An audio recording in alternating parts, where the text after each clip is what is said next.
అందరికీ నమస్కారమండి. నా మనస్సులో వెళ్ళాలని లేదు. ఆ ఇల్లన్నా, అతడన్నా నాకెందుకో మొదట్నుంచే అయిష్టమే. ఉషక్క బ్రతికున్నప్పుడైతే దానికోసం వెళ్ళేదాన్ని. తనిప్పుడు ఈ లోకంలో లేదు కదా! పోతూ పోతూ ఓ పాపను ఇక్కడ వదిలేసిపోయింది చూడు. అందుకు తప్పలేదు. అదేంటో గాని అక్క నేను దాదాపు ఒకే పోలిక. కాకపోతే నేను కాస్త పొడుగ్గా ఉంటాను. చిన్నప్పుడు నేనే పెద్దదానిలా ఉండేదాన్ని. సంధ్య, అక్కడికెళ్ళాక నీ యక్ష ప్రశ్నలతో బావ మనసును బాధ పెట్టకు. అక్క చనిపోవడానికి మాకు తెలుసు. నువ్వక్కడ ఎంక్వైరీ చేయనక్కర్లేదు అంది అమ్మ. ఇది హెచ్చరికో సూచనో నేనే అర్థం చేసుకోవాలి.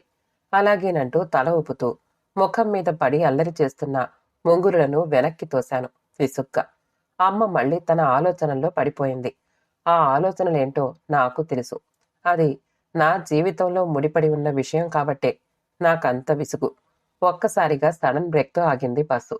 అంత లోతుగా ఆలోచిస్తున్నా ముందే ఊహించినట్టు అమ్మ నన్ను తూలి పడకుండా పట్టుకుంది.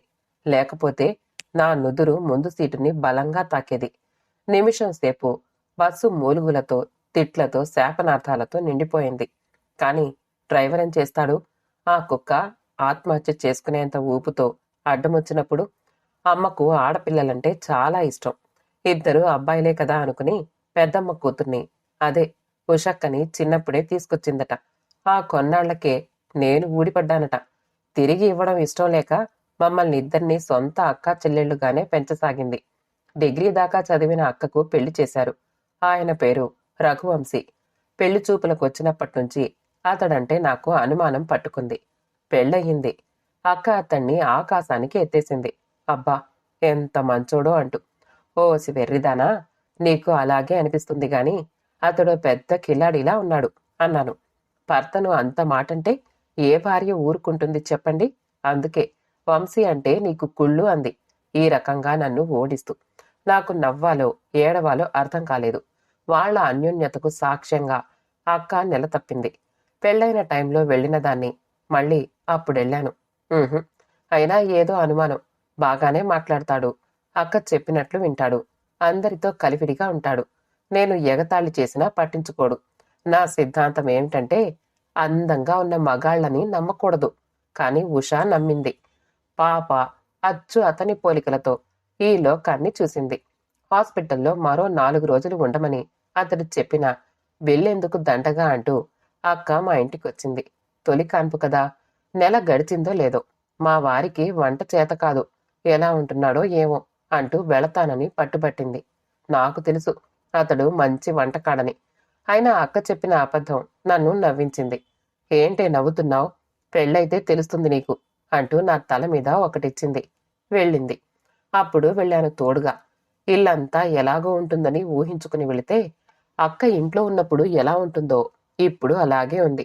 మందు సీసాలు, సిగరెట్ పీకలు, పేకలు లేవు. అదే అడిగా అక్కని మెల్లగా. అందుకు అది ముసిముసిగా నవ్వి, మీ బావకి అవేవీ తెలియవు. ఈ మధ్య నేర్చుకున్నాడు పేకాట. అది నేను నేర్పిస్తే. పాపం ఇప్పటికీ ఒక్కసారి కూడా గెలవలేదు అంది. నేనింకా సానుభూతితో చూశాను అక్కవైపు. ఈ కాలంలో అవి తెలియని మగాడు ఉన్నాడటే అన్నాను హేళనగా. ఎందుకే నా మొగుడంటే అంత అసూయ అంది సీరియస్గా నన్నే చూస్తూ. లేపుకుపోదామని అన్నాను అంతే సీరియస్గా. నన్ను వదిలి ఇంచు కూడా కదలడు అంది స్టైల్గా చిటికేస్తూ. అప్పుడు నవ్వక తప్పలేదు నాకు. వారం రోజులు అక్కడ ఉండి తిరిగొచ్చిన 20వ రోజు ఫోను. ఉషకి ఫిట్స్ వచ్చి చనిపోయింది అని. షాక్. నమ్మలేనితనం. అంతా నైరాస్యం. అందరూ ఒక బాధలో ఉంటే నేను నా దారిలో అక్క చావుకి బావే కారణమనే అనుమానాన్ని నిజంగా నిరూపించేందుకు ప్రయత్నాలు ఆరంభించాను. మొదట అమ్మతో ఈ మాటంటే నన్ను పురుగును చూసినట్లు చూసి, అసలు బావంటే ఏమనుకుంటున్నావే? అక్కకు బావ ఆరో ప్రాణమైతే అతనికి అక్క పంచ ప్రాణాలు.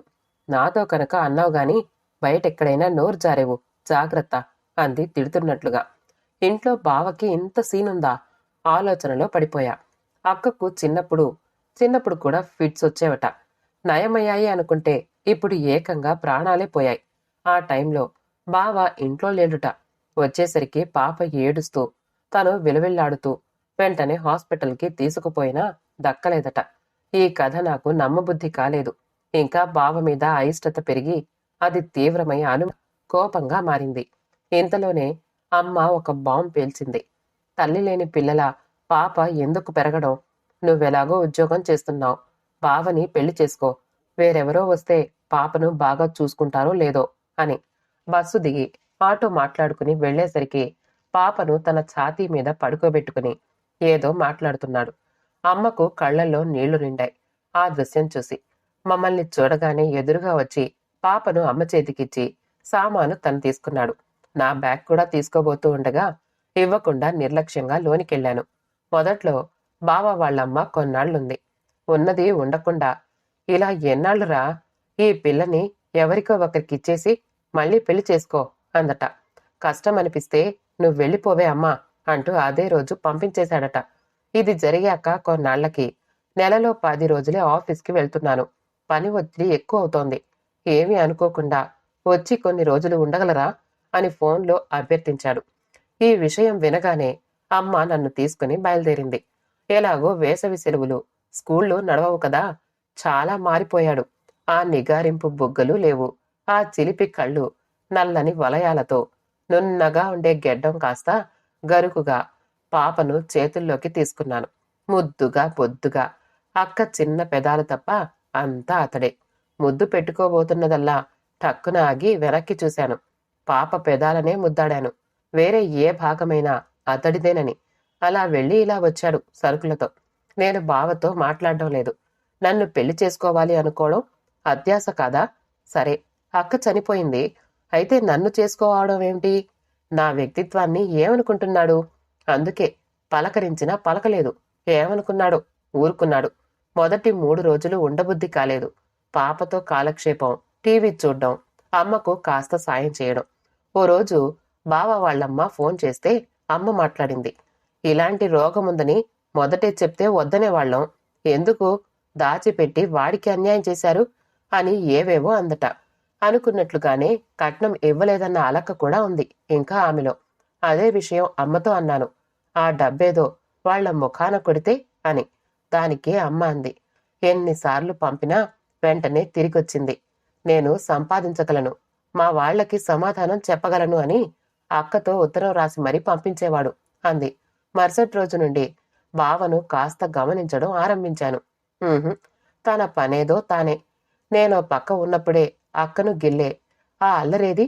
నేనుండగానే అక్క చేతిలో దెబ్బలు తింటూ అరిచే ఆ చిలిపితనమేది? పక్క గదిలో నేనున్నా కూడా వినిపించేటట్లు అక్కను ముద్దు పెట్టుకునే ఆ మొండితనమేది? సాయంత్రం అవుతూ ఉండగా వచ్చాడు. అమ్మ పాపను హాస్పిటల్కి తీసుకువెళ్ళి ఇంకా రాలేదు. వెంటనే అర్థం చేసుకున్నాడు. తనకి కాఫీ టైం అది. వంటింట్లో చప్పుళ్ళు వినిపించాయి. నేనక్కడికి చేరుకునేసరికి అర్థం చేసుకుని వరండాలోకొచ్చి పేపర్ ముందు కూర్చున్నాడు. తీసుకెళ్లి కాఫీ ముందర పెడదాము అనుకున్నదానల్లా చేతికిచ్చాను. తీసేసుకున్నాడు. ఏం మాట్లాడతాడు? మార్పు నాలో మొదలైంది గాని అతనిలో కాదు కదా. మెల్లగా గొంతు విప్పాను. నువ్వు వేరే అమ్మాయిని చేసుకోవచ్చుగా, నాకంటూ ఇష్టాలుండవా అని ఆగిపోయా. కాఫీ తాగేవాడల్లా అర్థం కానట్లు కొన్ని క్షణాలు చూశాడు. ఏదో అనబోతూ ఉంటే అమ్మ కనబడింది వస్తూ. అంతే, మౌనంగా ఉండిపోయాడు. ఏమనేవాడని నా కుతూహలం చెక్ చేస్తోంది. ఏవేవో సమాధానాలు దొరుకుతున్నాయి నాకు. ఆ రాత్రి భోజనాల టైంలో అతను తిన్నాక మేము తింటూ ఉండగా అమ్మతో మెల్లగా అన్నాను, బావ నన్ను పెళ్లి చేసుకుంటానని ఎవరితో అన్నాడు మొదట అని. అమ్మ చెయ్యి నోటి దగ్గరే ఆగిపోయింది. మేమే అనుకుంటున్నాం ఎలాగో జోడీ కుదురుతుంది, మా తప్పును సరిదిద్దుకోవచ్చు అని. అదిరిపడ్డాను.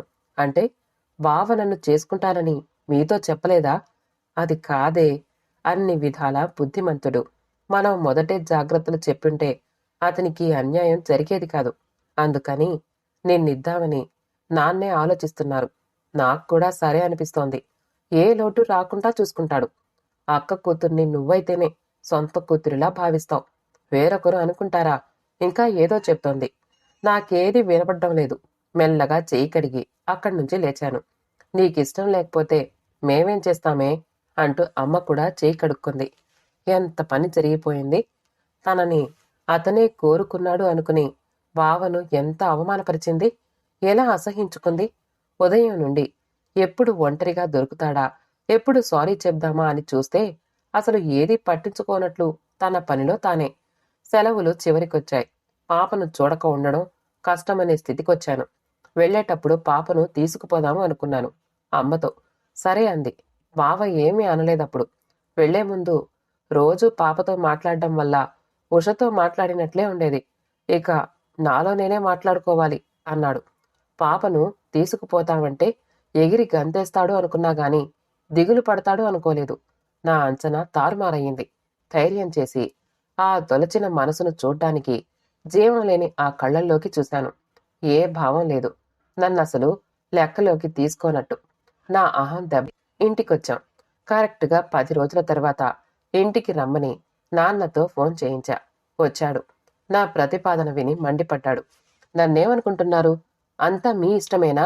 అక్కపోతే చెల్లెల్ని చేసుకోవడం, ఆమెకు భార్య హోదా కల్పించడం ఇలాంటివి నాకు చేత కాదు. ఆమె పెళ్ళే చేసుకోవాలి అనుకుంటే బయట చాలా మంది మగవాళ్లున్నారు. మీ స్వార్థానికి ఆమె జీవితం బలి చెయ్యొద్దు. మీకు మంచి సంబంధం దొరక్కపోతే నేను చూసి పెట్టనా అన్నాడు. అక్కర్లేదు అన్నాను నేను. ఇంట్లో నిశ్శబ్దం పరుచుకుంది. మీకు పెళ్ళాం అవసరం లేకపోవచ్చు. కాని ఈ పాపకి తల్లి అవసరం. మీరు వద్దన్నా ఈ పాపకి తల్లిగా రాక తప్పదు అంటూ తీక్షణంగా చూశా.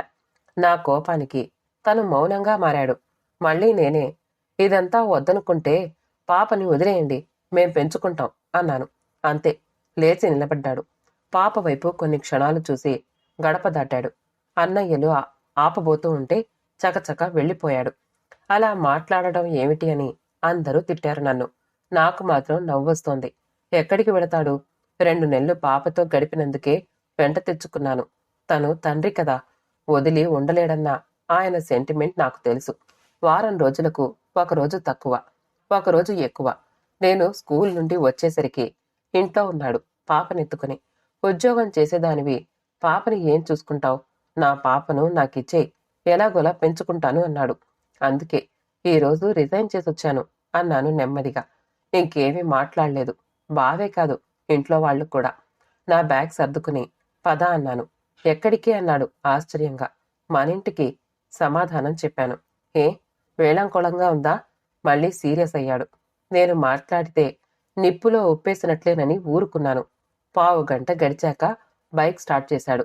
నేను వెళ్ళి వెనకాల కూర్చున్నాను. ఒక చూపు నా వైపు చూసి ముందుకు పోనిచ్చాడు. ఇంట్లోకి అడుగు పెడుతూ ఉంటే ఒళ్లంతా పులకరించింది. రాత్రి భోజనాలయ్యాక తనకెదురుగా కూర్చొని పాప పెదాలతో పాటు ముఖాన్నంతా ఆర్తిగా ముద్దాడుతూ గొణుగుతున్నట్లుగా అన్నాను. మాట్లాడితే మీ నాన్న ముల్లెం పోతుంది అని. ఆ మాట వింటూనే టక్కున లేచి వెళ్ళబోయాడు. వెంటనే చెయ్యి అందిపుచ్చుకున్నాను. వంశీ, కోపమెందుకోయ్, నవ్వుతూ బ్రతకాలి గాని అన్నాను అక్కలాగే. గత జ్ఞాపకాలు వెనక్కి, జీవితం జోక్ కాదు వెనక్కి తిప్పడానికి అన్నాడు. బావా, సిగ్గు వదిలి మరీ చెప్తున్నా. మీరంటే నాకిష్టం. అది మీ గురించి పూర్తిగా తెలుసుకున్నాకే. మీలాంటి మగాడు భర్తగా దొరకడం మా అక్క అదృష్టం. ఆ అదృష్టం నాకు మిగల్చడానికే ఏమో తనెళ్ళిపోయింది.